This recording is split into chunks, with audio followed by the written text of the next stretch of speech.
You can make 70 grand a year and still end up drowning in debt.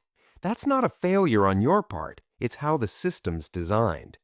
I'm not talking about people living beyond their means or buying things they can't afford. I'm talking about regular Americans with stable jobs, decent paychecks, who are watching their savings disappear and their credit card balances climb, despite doing everything they were told to do. Here's what we're covering today: the structural reasons why earning a good income doesn't protect you from debt anymore, and what specific traps are pushing middle-income earners into the red.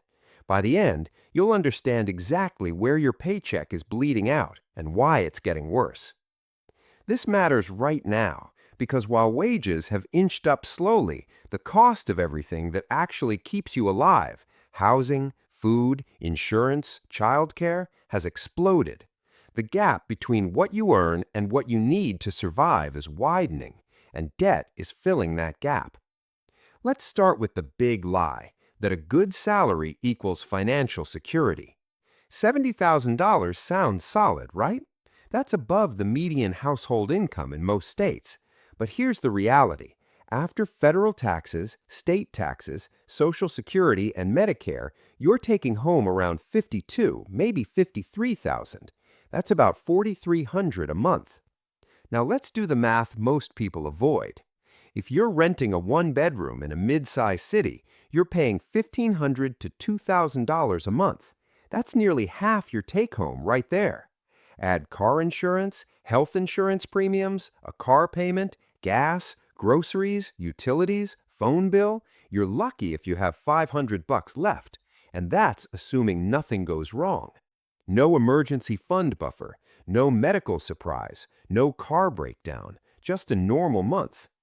The problem isn't that people are reckless, it's that the baseline cost of existence has outpaced income growth by a massive margin. Between 2020 and 2024, rent in many U.S. cities went up 20 to 30%. Groceries up 25% or more. Car insurance doubled in some states. Your paycheck didn't double. It maybe went up 3, 4, 5% if you got a decent raise. So what happens? You start using credit to cover the gap. Not for luxuries, for groceries, for gas, for the electric bill when it's higher than expected. A lot of financial advice assumes people go into debt because they overspend. And sure, that happens. But the bigger, quieter story is that millions of Americans are going into debt just to maintain a basic standard of living. Medical debt is the clearest example. You can have health insurance and still get hit with a $5,000 bill after an ER visit or surgery.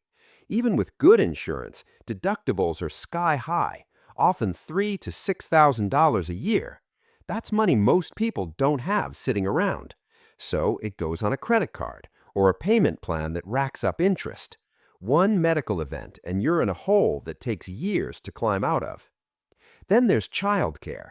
If you've got one kid in daycare, you're paying anywhere from $12,000 to $24,000 a year, depending on where you live. That's post-tax money. For a lot of families, one entire salary goes just to childcare. If both parents work, they're basically working to afford the ability to work. And if something happens, your kid gets sick, daycare closes, you need backup care, you're paying even more, or you're losing income because you had to miss work. Housing, healthcare, childcare, these aren't optional expenses, they're survival expenses, and they've all inflated faster than wages. Here's where it gets worse. When you start using credit to cover regular expenses, you enter what I call the minimum payment spiral. You charge $600 for car repairs. You pay the minimum, maybe $25. The rest starts accruing interest at 18, 22, even 29% APR. Now you're not just paying for the repair, you're paying interest on the repair every single month, while also putting new expenses on the card because you still don't have enough cash flow. The average American household with credit card debt is carrying around $6,000 in revolving balances. At 20% interest, that's over $100 a month just in interest charges, money that's doing nothing except keeping you in debt. And it compounds because now you've got less available cash each month. So the next unexpected expense, another car issue, a medical copay, your dog needing a vet visit, goes back on the card. The balance grows, the minimum payment grows, your financial margin shrinks even more. You can be making 70, 80, even 100,000 a year and still be stuck in this cycle because the problem isn't income, it's that your non-negotiable expenses are rising faster than your ability to pay them. $70,000 in rural Tennessee is very different from $70,000 in Denver or Austin or near any major city. But jobs are concentrated in metro areas. That's where the opportunities are.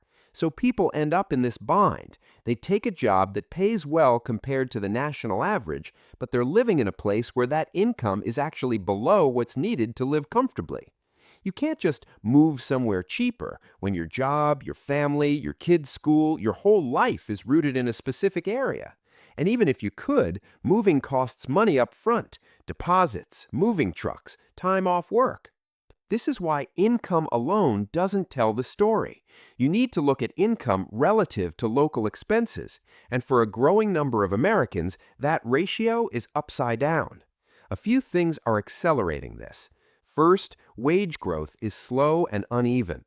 If you're not in tech, finance, or a high-demand trade, your raises aren't keeping up with inflation.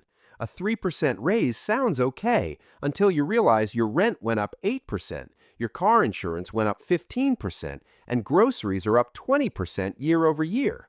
Second, interest rates spiked. If you bought a house or a car in the last 2 years, your monthly payment is significantly higher than it would have been in 2020 or 2021. A 30-year mortgage at 7% versus 3% can mean hundreds of extra dollars a month. That's money that used to go to savings or paying down debt. Now it's just gone. Third, there's almost no margin for error anymore. 20 years ago, the average household had a little more cushion. Now, according to the Federal Reserve, almost 40% of Americans would struggle to cover a $400 emergency without borrowing or selling something. That's not a personal failure, that's a structural problem. When nearly half the country is one surprise expense away from debt, the system isn't working for regular people. It's working for credit card companies, landlords, hospitals, and insurance companies. If you're feeling the squeeze, you're not imagining it, and you're not alone. The path forward isn't about spending less on lattes or cutting back on streaming services. Those things might help on the margins, but they don't solve the core issue, which is that non-negotiable costs are rising faster than income. What you can do is get ruthlessly clear on where your money is actually going. Track every dollar for 1 month, not to shame yourself, but to see the truth. You'll probably find that the majority is going to housing, transportation, food, insurance, and debt payments. That's normal. Once you see it, you can make more informed decisions. Maybe that means prioritizing paying off the highest interest debt first, even if it's small. Maybe it means exploring whether refinancing a car loan or consolidating credit card debt at a lower rate is possible. Maybe it means having an honest conversation with your family about what expenses are truly necessary right now.